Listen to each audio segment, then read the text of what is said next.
नमस्कार दोस्तों, स्वागत है आप सभी का हमारे YouTube चैनल आलोक ज्ञान गंगा में।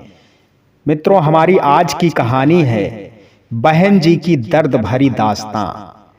इससे पहले कि मित्रों आप हमारी कहानी में खो जाएं, अगर आप हमारे चैनल पर पहली बार विजिट कर रहे हैं तो कृपया चैनल को सब्सक्राइब कर लें, बेल आइकन को जरूर प्रेस कर लें ताकि इस तरीके की कहानियां जो मैं लेकर के आता हूं हर रोज उसका नोटिफिकेशन सबसे पहले आप तक पहुंचे। तो मित्रों देर ना करते हुए चलिए कहानी को शुरू करते हैं।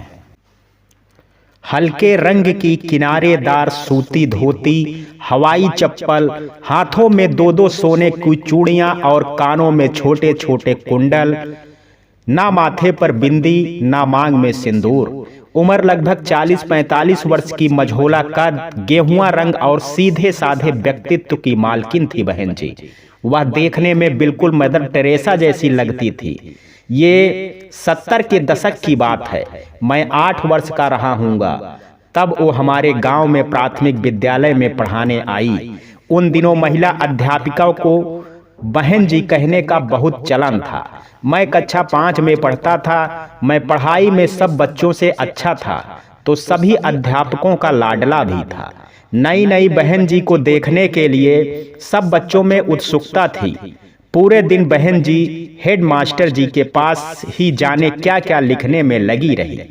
फिर छुट्टी हो गई। दूसरे दिन इतवार था। सोमवार को बहन जी सुबह समय से पहले ही पहुंच गई थी। एक और बहन जी थी जो लगभग रोज ही देर से आती थी। प्रार्थना सभा में हेड मास्टर साहब ने नई बहन जी का हम सबसे परिचय कराया। हेड मास्टर साहब ने बताया कि अब नई बहन जी कक्षा 5 की कक्षा अध्यापिका होंगी। घंटी लगने पर बहन जी हमारी कक्षा में आई। सबसे पहले उन्होंने हमारा परिचय दिया, अपना परिचय दिया। उनका नाम सुमित्रा देवी था। फिर बारी बारी से हम सब बच्चों के नाम पूछे। वह इतना मधुर बोलती थी कि हम बच्चे बड़े ध्यान से उनकी बातें सुन रहे थे।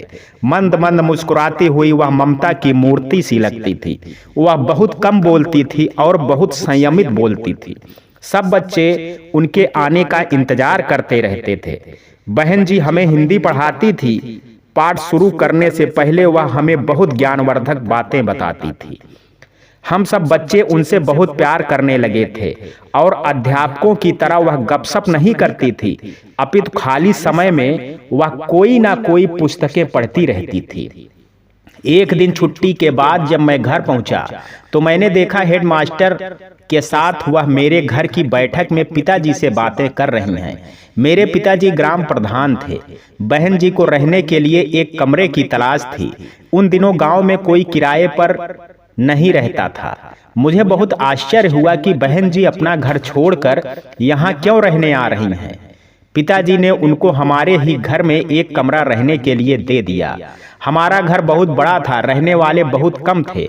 घर में दादा दादी, मेरी बड़ी बहन और माँ पिताजी ही रहते थे। मैं बहुत खुश था कि अब बहन जी हमारे साथ ही रहेंगी। बहन जी हर शनिवार को छुट्टी के बाद अपने घर चली जाती थी और सोमवार को वापस आती थी। छुट्टी के बाद वह अपने घर में कमरे में ही रहना पसंद करती थी। खाना बनाने के लिए उनके पास एक स्टोव था। हमने कभी स्टोव देखा नहीं था, वह कैसे जलता है, कैसे उसमें खाना बनता है, यह हमारे लिए कौतूहल का विषय था। मेरी बहन मुझसे 5 वर्ष बड़ी थी। वैसे तो बहन जी बहुत कम बात करती थी, पर मेरी बहन थोड़ी बातूनी थी। वह किसी न किसी बहाने से बहन जी के कमरे में चली जाती थी। कभी कभी मेरी बहन जी की मदद भी कर दिया करती थी। बहन जी के विषय में जानने की हम सभी को उत्सुकता रहती थी, पर उनसे पूछने की किसी में हिम्मत नहीं होती थी। हम सबको लगता था वो शायद अकेली ही हैं, इसलिए अपने घर में ना रहकर हमारे घर में रहना उनको सही लग रहा होगा। इसी तरह 2 वर्ष बीत गए। मैं भी कक्षा 5 प्रथम श्रेणी में उत्तीर्ण करके पास के कस्बे के जूनियर स्कूल में पढ़ने लगा। बहन जी मेरी व मेरी बहन की पढ़ाई में काफी मदद कर दिया करती थी। घर में सभी उनका बहुत आदर करते थे। सोमवार की सुबह बहन जी अपने घर से वापस आकर सीधे स्कूल ही जाती थी। लौटते हुए वो हमारे लिए कभी फल तो कभी टॉफी कभी बिस्किट लाती थी। पर इस सोमवार को स्कूल से आकर वो सीधे अपने कमरे में चली गई।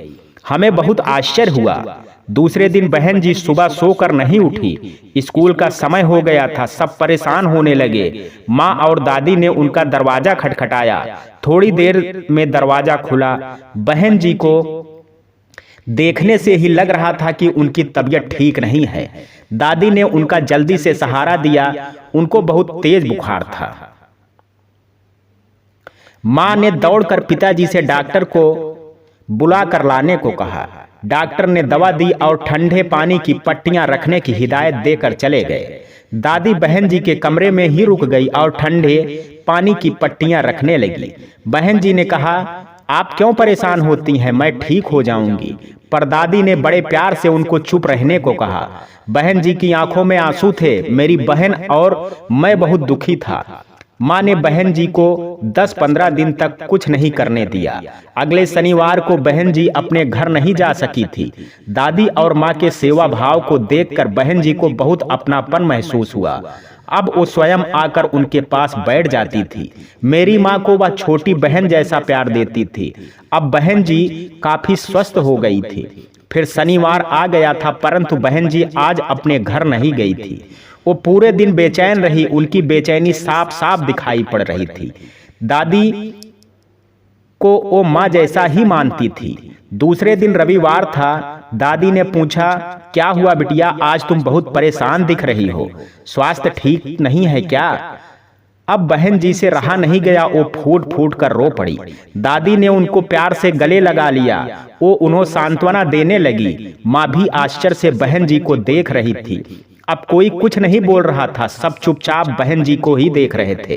कुछ देर रो लेने के बाद बहन जी स्वयं को हल्का महसूस कर रही थी। बिटिया बताओ क्या परेशानी है? दादी अपने अनुभव से समझ गई थी कि घाव गहरा है, बांटने से दुख कम हो जाता है। थोड़ी देर वह चुप रही, फिर उन्होंने बताना शुरू किया।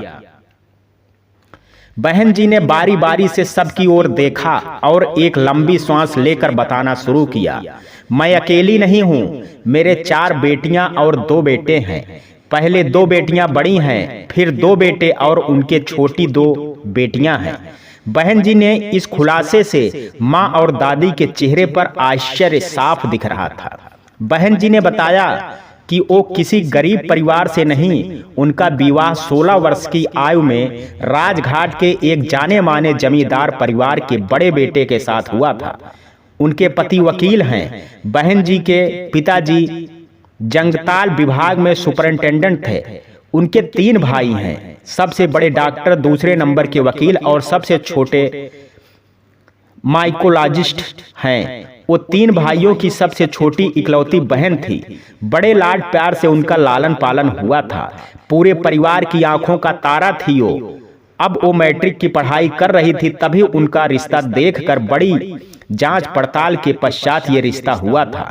मायके में नौकरों चाकरों की फौज हुआ करती थी। अपने हाथ से एक गिलास पानी भी उठाकर कभी नहीं पिया था उन्होंने। उनके पति की उनकी यह तस्वीर दिखाई गई जिसमें वो पाक कला की एक पुस्तक पकड़कर बैठी हुई थी, जबकि उनको खाना बनाना नहीं आता था। माताजी ने उनको घरेलू काम सिखाने का काफी प्रयत्न किया था। पिताजी ने उनको कभी भी रसोई में नहीं जाने दिया। वो कहते थे, मेरी राजकुमारी का विवाह मैं किसी राजकुमार से करूंगा, राज करेगी राजो। उनके हारमोनियम सिखाने के लिए शिक्षक घर में ही आया करते थे। बहुत अच्छा गाती थी वो। विवाह बहुत शानो शौकत के साथ हुआ। पति उनके सौंदर्य और सौम्यता के पर मंत्रमुग्ध थे। सबसे बड़ी बात थी ये कि वो पढ़ी लिखी थी। रसोई की रस्म के लिए उनको खीर बनाने को कहा गया। रसोई में वो तभी जाया करती थी जब कुछ खाना होता था। उनके मायके का रसोई घर आधुनिक उपकरणों से सुसज्जित रहता था। रसोई के अलावा 3 नौकर उनकी मदद के लिए हमेशा खड़े रहते थे। यहाँ जब उनकी सास उनको रसोई घर में छोड़कर गई तो वो बड़े बड़े पतीले, कड़ाहे, परात और मटके देखकर चकरा गई। उसने माँ को सब्जी छोंकते हुए देखा था। सारी तैयारी रसोइया करता था। वो सिर्फ छोंक लगाती थी। पर यहाँ ना कोई रसोइया था, ना कोई नौकर चाकर। उन्होंने इधर उधर देखा, शायद कोई मदद करने के लिए आएगा। चूल्हा भी जलाना उनको नहीं आता था। वो रुआसी होकर वहीं पटले पर बैठ गई। मेरी सासू माँ बहुत ममतामयी महिला थी। थोड़ी देर में ही वो वापस आ गई। उन्होंने बड़े प्यार से उनको खीर बनाना सिखाया।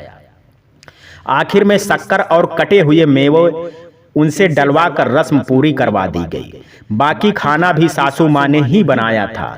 उनको तो इस गर्मी में खड़ा होना भी मुश्किल हो रहा था।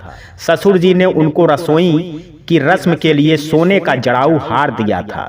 सभी ने खीर खाई और उनकी भूर भूर प्रशंसा की।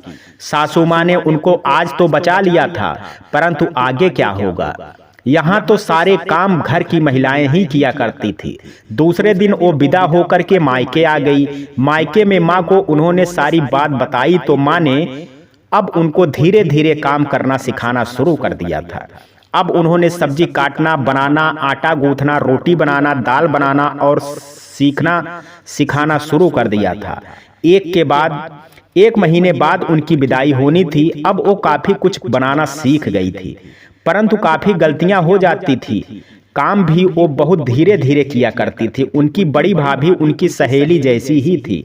उन्होंने भी उनकी काफी सहयोग किया। ससुराल में 2 छोटे देवर और एक ननद थी। लंबी चौड़ी जमींदारी थी। गन्ने की खेती होती थी और खाड़ का अच्छा खासा व्यापार था। ससुर जी को घोड़ों का बहुत शौक था। उनका एक काला घोड़ा था। वो रेस का भी बहुत शौक रखते थे। मेरे पति शौकिया वकालत करते थे। शहर में ससुर जी की 1-2 मंजिला हवेली थी। एक छोटे देवर और मेरे पति शहर वाली हवेली में ही रहा करते थे। वहां साफ सफाई और खाना बनाने के लिए नौकर थे। व्यापार और रेस के लिए ससुर जी का भी आना जाना लगा रहता था। शादी के 8 वर्ष तक मैं राजघाट के घर में ही रही। 2 बेटियां, फिर 2 बेटे भी हो गए। गांव में रहना मुझे काफी मुश्किल लगता था, पर बच्चों की देखभाल के लिए सास ने मुझे शहर नहीं भेजा था। पति ही कभी कभी आ जाते थे। अब मैं काफी कुछ स्वयं ही करने लगी थी। इस बीच दोनों देवरों और ननद की भी शादी हो गई थी। दोनों देवरानियों को सासू माँ ने शहर की हवेली में भेज दिया था।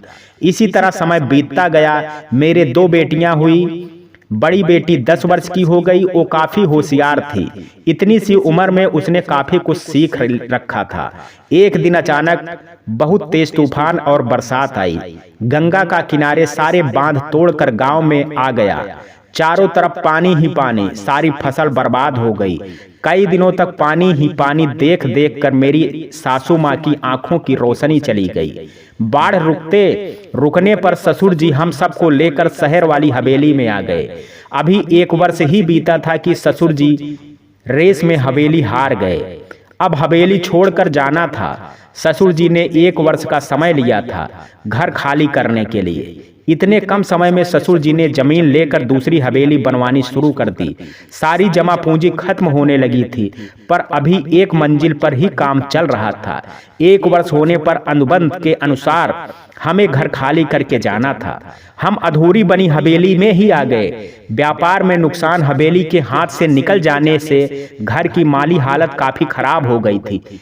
बीच वाले देवर को एक दिन बुखार चढ़ा तो उतरा ही नहीं और काफी इलाज के बाद भी उनको बचाया नहीं जा सका। सासू माँ भी इस सदमे को नहीं झेल पाई और वो भी 2 माह के अंदर अंदर इस नश्वर संसार को छोड़कर चल बसी। बीच वाले देवर के एक बेटी थी और छोटे वाले देवर के एक बेटा था। मेरी बेटी बड़ी थी, वो इंटर पास कर चुकी थी। हमारे परिवार का बड़ा नाम था। ससुर जी एक सरकारी अधिकारी से उसका रिश्ता तय कर दिया और जल्दी ही विवाह भी हो गया। मेरी बेटी के विवाह के पश्चात ससुर जी एक रात ऐसे सोए कि फिर नहीं उठे। बीच के देवरानी अपनी बेटी को लेकर अपने मायके चली गई। छोटा देवर अपने बच्चों को लेकर के गांव चला गया। अब मैं और मेरे पति अपने बच्चों के साथ अकेले रह गए थे। अकेले बच्चों और घर को संभालना मुझे बहुत कठिन लगता था। पहले सास, ननद व देवरानियां सब मिलकर खाना बनाते थे। मैं दूसरे काम करती थी। फिर बेटी बड़ी हो गई थी, उसने मुझे खाना नहीं बनाने दिया। पति कचहरी के लिए तैयार होते थे, मैं जल्दी उठकर उनके लिए खाने की तैयारी करती थी। उनको मेरी बनाई सब्जी में स्वाद नहीं आता था। कभी रोटियां कच्ची लगती थी। किसी न किसी बहाने वो खाने में कमी निकालते रहते थे। कभी देरी होने पर गुस्से में जलते चूल्हे में डालकर पानी डालकर चले जाते थे। मैं रोती रह जाती थी। मैं अपनी तरफ से उनको खुश रखने की पूरी कोशिश करती थी। उन्होंने शराब पीना शुरू कर दिया था। कचहरी तो जाते थे, पर जो कमाते थे वो शराब में ही उड़ा देते थे। दूसरी बेटी की शादी लायक हो चुकी थी मेरी, और दूसरी बेटी के विवाह की चिंता मेरे पति को बिल्कुल भी नहीं थी। बड़ी बेटी दामाद के साथ सुखी थी। दामाद देवता समान थे। विवाह के बाद मेरी बेटी आती जाती रहती थी। ससुराल में सास नहीं थी। 4 देवर थे। 2 देवर पढ़ाई लिखाई ना करके खेती का काम करते थे और 2 छोटे देवर पढ़ रहे थे। उसके ससुर खेती के साथ साथ वैद का भी काम करते थे। दूसरे नंबर के देवर का विवाह पास के गांव के खाते पीते किसान परिवार की सुकन्या से हुआ था। आते ही उसने घर की जिम्मेदारी संभाल ली थी। वह बहुत भले घर से थी। मेरी बेटी त्योहार पर ही ससुराल जाती थी।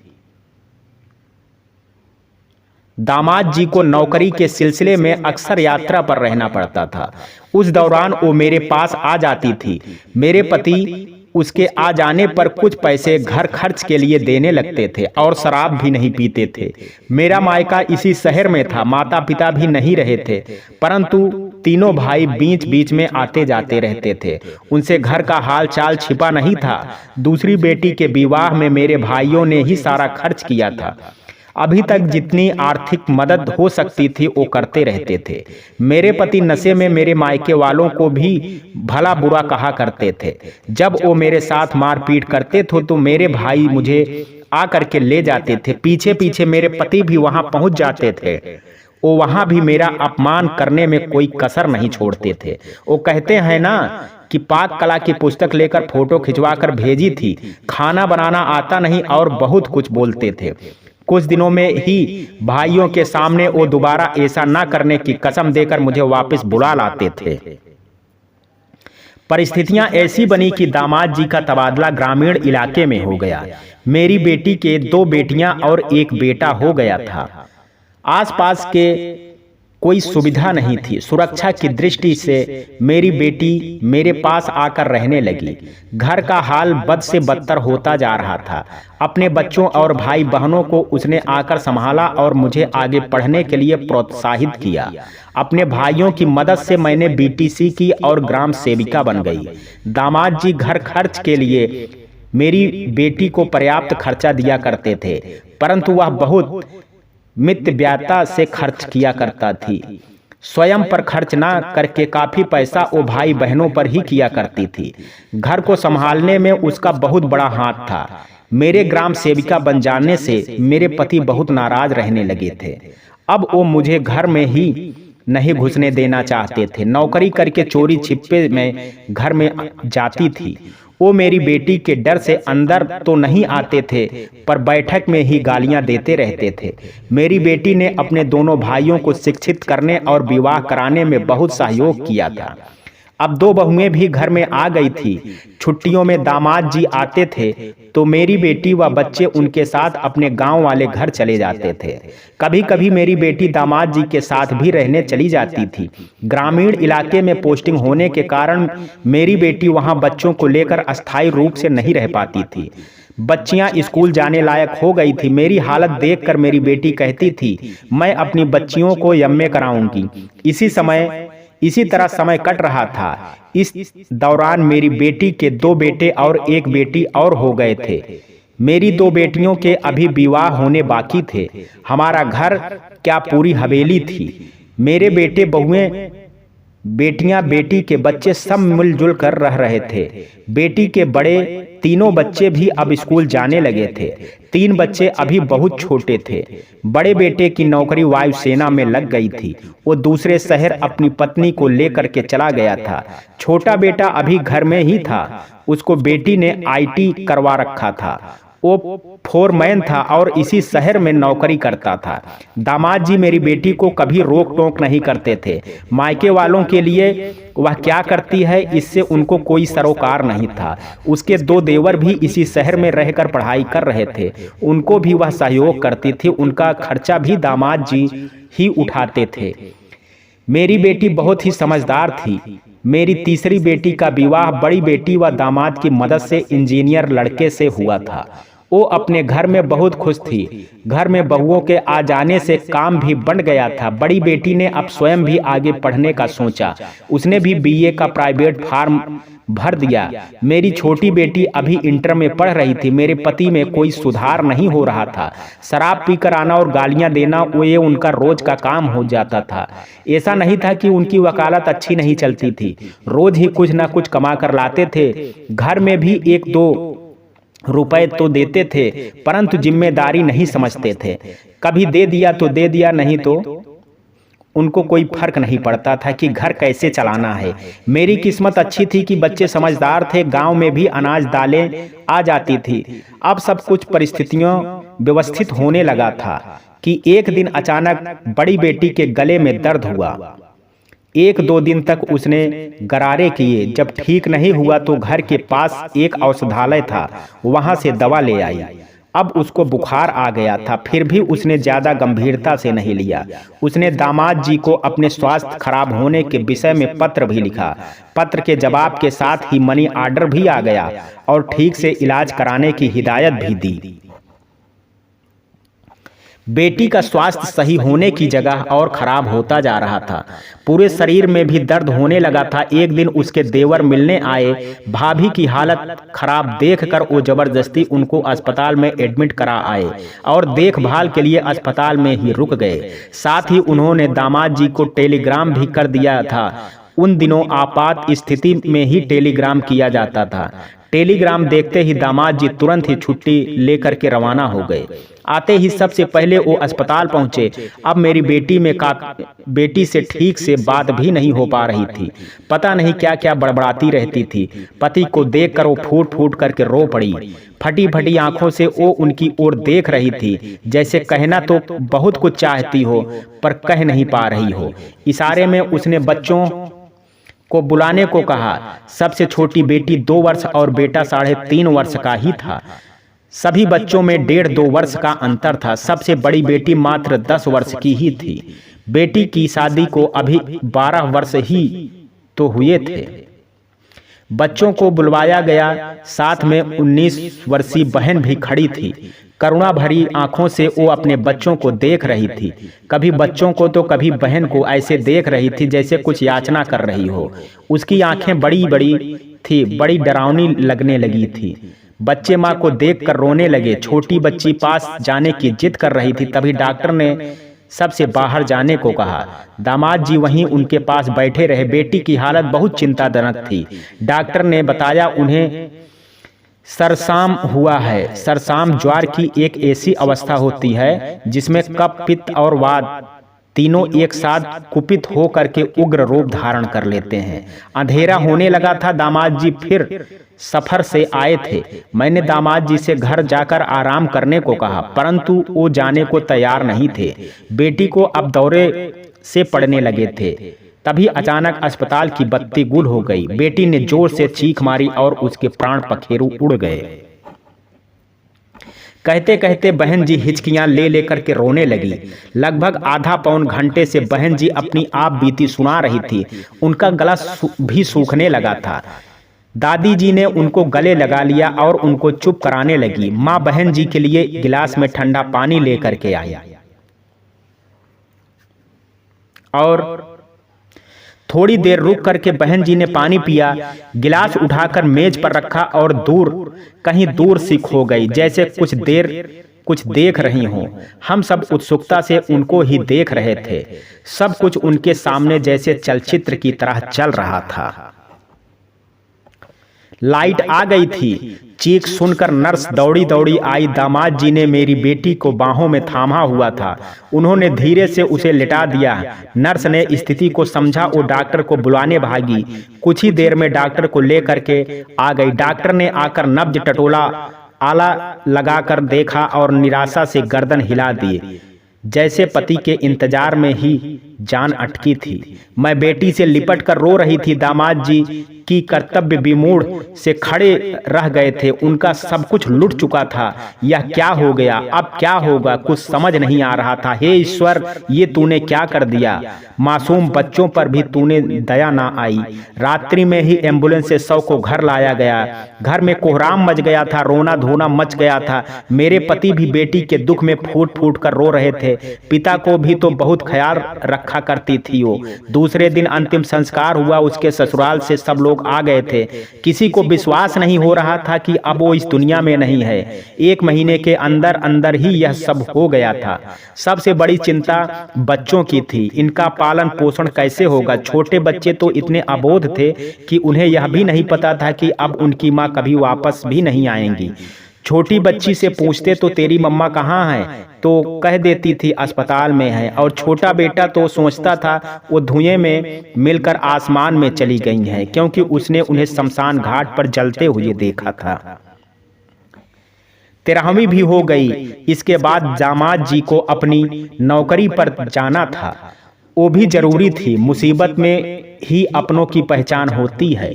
जब तक वह जिंदा थी तो दोनों भाई और भौजाई उसके आगे पीछे लगी रहती थी। बच्चों की भी बड़े अच्छे से देखभाल करती थी। अब कोई बच्चों की बातें ही नहीं कर रहा था। बड़ा बेटा बहू को लेकर के नौकरी पर निकल गया था। उसने एक बार भी नहीं पूछा कि दीदी के बच्चों को कौन देखेगा, इनका क्या होगा। मेरी दोनों बड़ी नातिने एकदम से जैसे बहुत ही समझदार हो गई थी। अपने छोटे भाई बहन को वह अपने साथ लगाए रहती थी, जैसे पिता को सांत्वना दे रही हो कि आप चिंता ना करो पापा, हम सब इनको संभाल लेंगे। सब कुछ बिखर गया था। चारों तरफ अंधेरा ही अंधेरा नजर आ रहा था। आशा की कोई किरण नजर नहीं आ रही थी। एक वही तो थी जिसने सारा घर और घर के सारे सदस्यों को भी संभाल रखा था।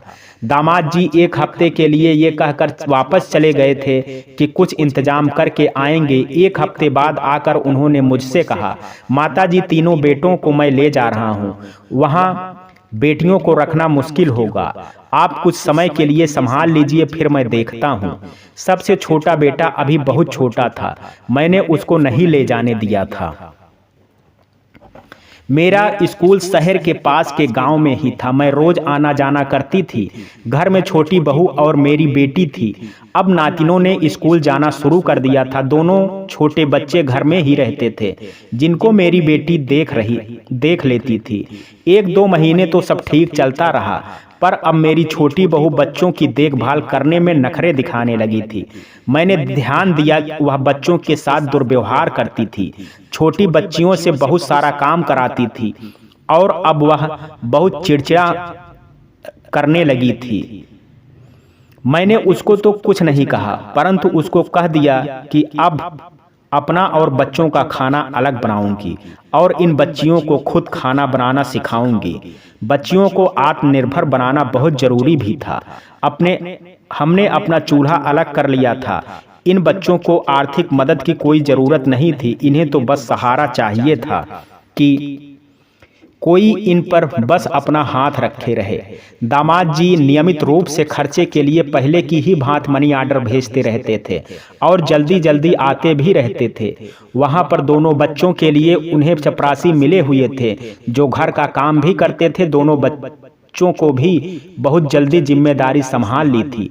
चूल्हे पर खाना बनाना, अपने कपड़े धोना, छोटे भाई बहनों को संभालना बहुत जल्दी सीख लिया था। साथ में उनकी मौसी भी थी। इस तरह से मिलजुल करके 2 वर्ष बीत गए थे। दोनों बच्चियां पढ़ने में भी बहुत होशियार थी। मेरी छोटी बेटी 21 वर्ष की हो गई थी। उसका विवाह भी करना था। मेरे बेटे और पति ने परस्पर बैठकर निश्चय किया कि बड़ी बहन के बच्चे अपनी मौसी से काफी हिल मिल गए हैं। दामाद जी अच्छी पोस्ट पर हैं।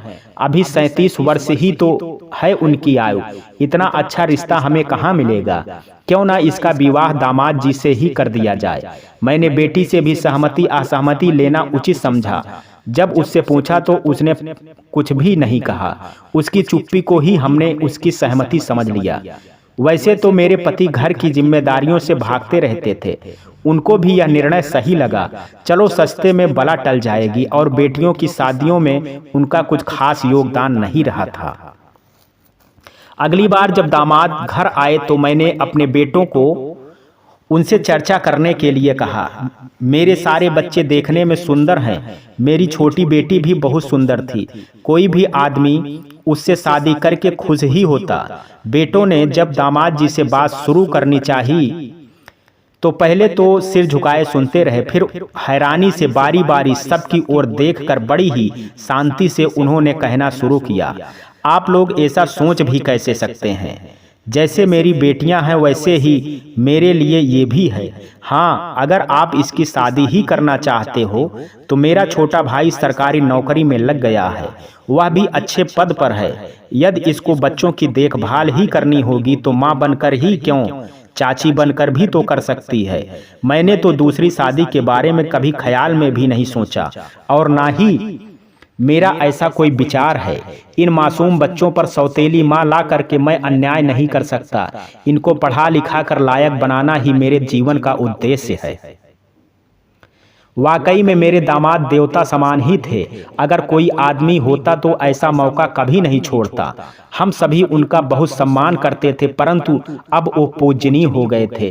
शादी का मुहूर्त निकाला गया, 2 महीने बाद का निकला। शादी ठीक ठाक हो गई, छोटी बेटी विदा हो गई। नौकरी पर जाते समय मेरे छोटे दामाद छोटी वाली बच्ची को भी साथ ले गए थे। बहुत दिनों तक हमें छोटी बच्ची की याद आती, फिर सब अपने अपने काम में व्यस्त रहने लगे। अब से चूल्हा अलग हुआ था। मेरे पति छोटी बहू की रसोई का ही खाना खाते थे और जो भी खर्चा देना होता था उसी को देते थे। उसके भी एक बच्ची हो गई थी। अब फिर से उन्होंने काफ़ी मात्रा में पीना शुरू कर दिया था। दोनों नातिनें काफ़ी समझदार हो गई थी। अब उनको कुछ भी बताने अथवा समझाने की आवश्यकता नहीं पड़ती थी। दोनों गंगा यमुना जैसी लगती थी, पर मुझे अपनी नातिनों की बहुत चिंता रहती थी। घर में वो पूरी तरह से सुरक्षित थी। अड़ोस पड़ोस वाले भी बच्चियों से प्रेम और सहानुभूति रखते थे। उनका छोटा मामा तो उनको जान से अधिक प्यार करता था। अपनी पत्नी के डर से वो प्रदर्शित नहीं करता था कि कहीं पीछे से वो बच्चियों को प्रताड़ित ना करे। मेरे छोटे दामाद यानी कि बच्चियों के चाचा जी और मौसी जी हर छुट्टियों में आते थे। गर्मी की छुट्टियों में सब मिलकर अपने गांव चले जाते थे। उन सब के चले जाने से हवेली सूनी हो जाती थी। मेरी छोटी बेटी और छोटे दामाद सच में बच्चों को बहुत प्यार दे रहे थे। बच्चे भी उनको बहुत प्यार करने लगे थे। अब छोटी बच्ची भी अपनी बहनों के पास ही रहने लगी थी। उसकी जगह बड़ा वाला लड़का अपने चाचा जी के साथ चला गया था। परंतु इधर कुछ दिनों से मेरे पति को भी फिर से न जाने क्या भूत सवार हो गया था। उन्होंने मेरा घर में रहना मुश्किल कर दिया था। गाली गलौज, मारपीट और क्लेश करके जीना दुश्वार कर दिया था। बच्चियों पर इस वातावरण का बुरा असर पड़ रहा था। मैं स्कूल सुबह के निकल जाती थी तो मेरे पति मुझे जाते हुए चुपचाप देखते थे। इस वक्त वो कुछ नहीं बोलते थे क्योंकि वो पूरे होश में होते थे। मैं शाम को जल्दी पहुंच जाती थी। वो अंधेरा होने पर घर में आते थे और फिर शराब के नशे में उनका ड्रामा शुरू हो जाता था। काफी दिनों तक यही सब चलता रहा। बच्चियों पर इस वातावरण का प्रभाव ना पड़े यही सोचकर जब मेरा आपके गांव में स्थानांतरण हुआ तो मैंने सोचा अब मैं यहीं रहना शुरू कर देती हूँ और हर शनिवार रविवार को घर जाकर के बच्चियों की देख लिया करूँगी। बच्चियाँ अब किसी पर आश्रित नहीं थी। मेरे पति उनको कुछ नहीं कहते थे। पिछले 2 वर्षों से मैं छिप छिप कर घर जाती थी। बच्चियाँ मुझे देखकर खुश हो जाती थी, मुझे भी सुकून मिलता था। मेरे पति का बर्ताव मेरे साथ ही बुरा था, बाकी सबके साथ वो सामान्य व्यवहार ही करते थे। शायद मेरे नौकरी करने से उनके स्वाभिमान को ठेस पहुंची थी। खुद तो अपने उत्तरदायित्व का निर्वाह कभी नहीं किया था और जब जिम्मेदारी पड़ी तो स्वयं को शराब के नशे में डुबो लिया। जब तक सास ससुर जिंदा थे सारे उत्तरदायित्व वही निभा रहे थे। तब तक तो मैंने घर से बाहर कदम निकालने की सोची भी नहीं थी। शायद वो हीन भावना से भी ग्रस्त थे क्योंकि मेरा परिवार आधुनिक पढ़ा लिखा और संस्कारी विचारधारा वाला नहीं था, जबकि मेरे ससुराल वाले रियासती विचारधारा वाले थे। वे सब होते हुए भी मेरे मायके वालों ने हमेशा ही उन्हें सम्मान दिया था। मेरे भाई चाहते तो मुझे मायके में भी ले जाकर रख सकते थे। मेरे माता पिता से मुझे अच्छे संस्कार मिले थे। अपनी ससुराल में हमेशा ही मैंने सबके साथ सामंजस्य बैठाने पर पूरा प्रयत्न किया था। मेरी ननद को पढ़ाया नहीं गया था। गुड़िया गुड्डा खेलने की उम्र में उनका विवाह कर दिया था। जमींदारी प्रथा समाप्त हो गई थी। फिर भी मेरे देवर और पति में जमींदारों के सारे ऐब थे, जुआ खेलना, शराब पीना आदि। मेरे देवर ने जुआ खेलने की बुरी आदत के चलते हमारी हवेली को 1000 रुपए में गिरवी रख दिया था। समय रहते मेरे बेटी ने अपने बचाए हुए रुपयों से हवेली को बचाया, नहीं तो आज हम सब सड़क पर आ गए होते। मेरी बेटी ने दामाद जी को बिना बताए हमारी बहुत मदद की थी। आज उसी की वजह से मैं यहाँ पर हूँ। उसी के प्रयासों से आज हम अपने आत्मसम्मान को बचा पा रहे हैं। उसके कड़े अनुशासन तथा उचित दिशा निर्देश के कारण आज दोनों भाई भी सफल हैं। मेरे पति के अनुसार तो मैंने नौकरी करके खानदान की नाक कटवा दी है। गैर मर्दों के साथ बैठना उनकी राजपूतानी शान के खिलाफ है। घर में बाहर निकलकर उनकी खानदानी परंपरा को तोड़ा है। मेरा तो मुंह काला करके निकाल देना चाहिए। पिछली बार जब मैं घर गई थी तो मेरे पति ने हद ही कर दी थी। वैसे तो उनको कोई बताता नहीं था कि मैं घर आई हुई हूँ। वो बैठक में ही रहते थे, जनान खाने में नहीं आते थे। मैं इस बार अपनी पोती के लिए एक गुड़िया लेकर गई थी, जिससे खेलते खेलते वो बैठक में चली गई। रविवार को वो घर में ही थे। उसके दादा ने वैसे ही पूछ लिया, मैंने लाया है ये गुड़िया। उस मासूम ने खुश होकर बोल दिया, दादी जी लाई हैं। पूछने पर बता दिया, मैं आज आई हूँ। बस वो बैठक में ही गालियां देने लगे। मैं डर गई, छोटी बच्ची ऐसा कुछ बोल देगी ऐसी मुझे संभावना नहीं थी। बच्चों ने उनको रोकने की कोशिश की पर वो नहीं माने। बच्चे भी बहुत डर गए थे। बात इतनी बढ़ गई कि वो कमरे के अंदर आ गए और मुझे खींचकर बाहर निकालने लगे। शाम का समय था, उन्होंने शराब पी ली थी। बालों से पकड़कर घसीटते हुए मुझे फाटक से बाहर धक्का दे दिया और इससे भी उनका मन नहीं भरा तो सड़क पर खींच कर ले आए और सभी को सुना कर मेरे चरित्र को लेकर के उल्टा सीधा बोलने लगे। साथ ही जानवरों की तरह लात घूंसे भी मार रहे थे। पूरे मोहल्ले वाले अपने अपने घरों से निकल आए थे। शर्मिंदगी और अपमान से मैं जमीन में गड़ी जा रही थी। वो बहुत दबंग थे, किसी की उनको रोकने की हिम्मत नहीं हो रही थी। मेरा बेटा बहू भी रविवार के कारण घर में नहीं थे। रविवार को वो अक्सर खेती के चक्कर में गांव चले जाते थे। फिर उन्होंने मुझे कभी वापस न आने की चेतावनी दे करके फाटक बंद कर लिया। मुझे बेहोशी सी आने लगी थी। कुछ लोग दबी जुबान से पुलिस बुलाने को कहने लगे थे, पर मैंने सबसे हाथ जोड़कर ऐसा ना करने की विनती की। इससे मेरे मुश्किल कम होने की जगह और बढ़ जानी थी। एक पड़ोसिन मुझे अपने घर ले गई। पूरा शरीर दर्द कर रहा था। उसने मुझे पानी पिलाया, कपड़े बदलने के लिए दिए। वो मुझे सांत्वना देती रही। उसने बताया, सारा मोहल्ला आपके त्याग को जानता है, किसी को आपके चरित्र पर कोई भी शक नहीं है। सब कहते हैं ठकुराइन ने कभी सिर से साड़ी का पल्लू खिसकने तक नहीं दिया है। मैं उन्हें क्या कहती, चुपचाप सुनती रही। बच्चे घर में अकेले थे, मुझे उनकी भी चिंता हो रही थी। पूरी रात जगते हुए कटी। मैं अपने पड़ोसिन का धन्यवाद करके और उनसे अपने बेटे को समझाने को कहकर स्कूल आ गई। स्कूल में दोपहर में बेटा आया था। उसने मेरे साथ उसके पिता द्वारा किए गए बर्ताव का पश्चाताप किया। वो आंखों में आंसू लाकर बोला, अम्मा, मुझे पता होता वो तेरे साथ ऐसा करेंगे तो मैं तुझे छोड़कर नहीं जाता। सब मेरे कारण हुआ है। मैंने उसे समझाया, होनी को कौन रोक सकता है बेटा, और बच्चियों का ख्याल रखने को कहा। मेरे बेटे ने अपनी छोटी बहन को चिट्ठी डाल दी थी, पूरी घटना लिखकर, और उसको जल्दी आने को भी लिख दिया था। मैंने उसे कहा कि अब मैं हवेली में नहीं आऊंगी, तो उसने कहा, मैं ही आता रहूंगा यहाँ, तू चिंता ना करना और अपना ख्याल रखना। भांजियों को मैं प्यार से रखूंगा। इतना सुनकर बहन जी चुप हो गई। वो एकटक जमीन की तरफ देख रही थी। दादी जी ने कहा, तुम चिंता ना करो, राम जी सब ठीक करेंगे। ये भी तो तुम्हारा घर ही है। इतने में माँ सबके लिए चाय बनाकर लाई थी, साथ में आलू की पकौड़ियाँ भी थी। सब चाय पीने लगे। बहन जी की दुख भरी कहानी सुन करके सभी द्रवित हो गए थे, परंतु इस समस्या का समाधान किसी के पास नहीं था। अब तो सब कुछ राम जी के ऊपर ही छोड़ देना चाहिए। मैं सोचने लगा, बहन जी कितने सरल स्वभाव की हैं, इनके पति ने इन पर कितने अत्याचार किए, फिर भी ये वहां जाती रही। राम जी बहन जी के पति को सद्बुद्धि देना। एक दिन उनका बेटा आया, उसने बताया छोटी बहन आ गई है, अब वो कुछ महीने यहीं रहेगी। बहन जी नहीं चाहती थी कि गांव वाले सोचें कि वो अपने घर क्यों नहीं जाती हैं, इसलिए अगले शनिवार को अपने भाई के घर चली गई थी। वहीं उनकी बेटी और बड़ी बेटी के बच्चे मिलने पहुंचे थे। बहन जी के भाई को जब पता चला कि उनकी बहन को मारा पीटा था तो बहुत क्रोधित हुए। उन्होंने बहन जी को कहा, अब तुम उस हवेली में कदम भी नहीं रखोगी। एक वर्ष ही बीत गया। बहन जी शनिवार को भाई के घर ही जाती थी। बच्चे वहीं मिलने आ जाते थे। बच्चों ने ही बताया कि उनके पति की तबीयत खराब हो गई है। बेटा बहू ज़्यादा ध्यान नहीं देते हैं, वो रोज ही कचहरी जाते हैं और देर को शराब पीकर ही आते हैं। खाने पीने का भी ख्याल नहीं रखते हैं, काफ़ी कमज़ोर भी हो गए हैं। कुछ दिनों बाद पता चला कि आजकल उनसे चला भी नहीं जा रहा है। बेटे ने डॉक्टर को दिखाया, कुछ जांचें भी करवाई। डॉक्टर ने शराब पीने को बिल्कुल मना किया है।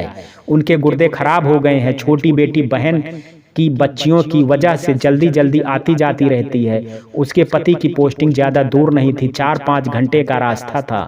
आजकल वो हवेली में ही थी। पिता की हालत देखी नहीं जाती थी, वो उनका ध्यान रखती थी। अब कचहरी जाना भी छूट गया था। कमजोरी बहुत थी। अपनी पत्नी के साथ किए दुर्व्यवहार अब उन्हें याद आते थे। एक दिन उन्होंने अपने बेटे को कहा, मैं क्षमा के लायक तो नहीं हूँ, परंतु तुम अपनी माँ को बुला लाओ, मैं उससे क्षमा मांगना चाहता हूँ। तुम्हारी माँ बहुत महान है, मुझे क्षमा कर देगी। अब मेरी आखिरी वक्त आ गया है, मेरी आत्मा पर बोझ रह जाएगा। बहन जी वाकई में बहुत महान थी। वो बहुत ही दयालु स्वभाव की थी। जब उनका बेटा उनको लेने आया तो सारी कड़वाहट भूलकर वो त्याग की मूर्ति बिना किसी गिला शिकवा के शिकायत के उनके साथ चली गई। 1 महीने तक उन्होंने अपने पति की सेवा में दिन रात एक कर दिया था। उनके पति कभी उनके आगे हाथ जोड़ते, कभी पश्चाताप करते थे। वो अपनी गलतियों पर रोते थे। बहन जी उनको समझाती बुझाती भी थी, खुद भी रोती थी, पर जो समय बीत गया वो वापस तो नहीं आ सकता था। अहंकार में आकर उनके पति ने सबके साथ अन्याय किया था। ना बच्चों को पिता का प्यार दिया, ना पत्नी को पति का। अब पछताए होत का जब चिड़िया चुग गई खेत। अंत समय में उनको अपनी गलती का एहसास हो रहा था। खुद भी जीवन पर अकेलेपन का दर्द झेलते रहे और पत्नी बच्चों को भी अकेला कर दिया था। और एक कदम भी नहीं रखोगी।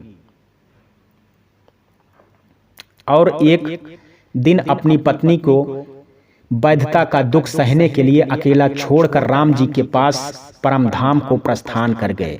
बहन जी 1 महीने के बाद स्कूल आई थी। सफेद साड़ी में लिपटी दुबली पतली सी काया दुख की परछाई सी लग रही थी। दादी से लिपटकर हिचकियां ले लेकर रोई। मरते समय इतना पछतावा था उनके पति को कि बहन जी उनकी आंखों में भरे दर्द को भूल ही नहीं पा रही थी। जीते जी दर्द देते रहे और जाते जाते भी अपने जाने का दर्द दे गए। बहन जी दादी से कह रही थी, माँ जी क्या मुझसे ही कहीं भूल हो गई कि मैं उनको बदल ना पाई। वो ऐसी औरत थी कि अपनी गलती ना होते हुए भी पछता रही थी। हाय मैं उनको सुधार पाती तो ये दिन ना देखने को मिलते। मैं तो पढ़ी लिखी थी, फिर क्यों उनके मनोभावना को ना पढ़ पाई। दादी ने समझाया, बिटिया किस्मत के लेख को कौन भला मिटा सका है, वही होता है जो राम रच राखा। तुम्हारी कोई गलती नहीं है, तुम्हारे पति की पुरानी सोच ने ही उनको इस हालत में पहुंचाया। तुम अपने दिमाग से इस अपराध बोध को निकाल दो। इसके बाद बहन जी हवेली चली गई थी। अपनी बड़ी बेटी के बच्चों की परवरिश जो करनी थी, अपनी बेटी की सपनों को पूरा करना था, उसकी बच्चियों की पढ़ाई पूरी करवाना था, उनको अपने पैरों पर खड़ा करना था। उनका उद्देश्य था। काफी वर्षों तक हमारे गांव के स्कूल में पढ़ाती रही। पिताजी कोई बहन नहीं थी, उन्होंने उनको कमरा ऐसे ही रखा था। वैसे तो आना जाना शहर से ही करती थी, परंतु जब भी कभी ठहरती थी तो अपने कमरे में ही ठहरती थी। पिताजी उनको बड़ी बहन का सम्मान देते थे। दादी को भी वो प्यारी बिटिया बन गई थी और मैं भी उनको अब बहन जी नहीं बुआ जी कहता था। हमारा अब पारिवारिक संबंध बन चुका था। उनकी बेटी के सारे बच्चे सफल रहे। 90 वर्ष की आयु में सभी जिम्मेदारियां पूर्ण करके वो परम धाम को चली गई। तो दोस्तों, ये कहानी आपको कैसी लगी, आप अपनी राय मुझे कमेंट बॉक्स में जरूर दीजिएगा। वीडियो पे अगर आप हमारे चैनल पर पहली बार विजिट कर रहे हैं तो चैनल को सब्सक्राइब करना ना भूलें। कल मिलते हैं एक नई कहानी के साथ, तब तक के लिए जय हिंद, जय भारत।